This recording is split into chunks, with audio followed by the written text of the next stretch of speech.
Today we're going to go ahead and replace the ferro rod in a Firebiner. If you have the little mini screwdriver that we made, it fits perfectly in there.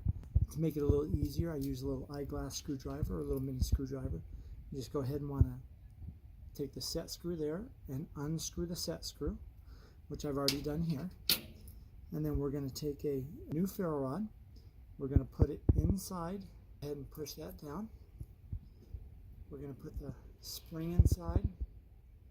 And then I like to hold the set screw with my 2 fingers here as I push down, and it's a little tricky because it is spring loaded, and you see sometimes it might fall, so that's why you want to be in a controlled environment so that if it goes flying, which it does, that you'll be able to find it.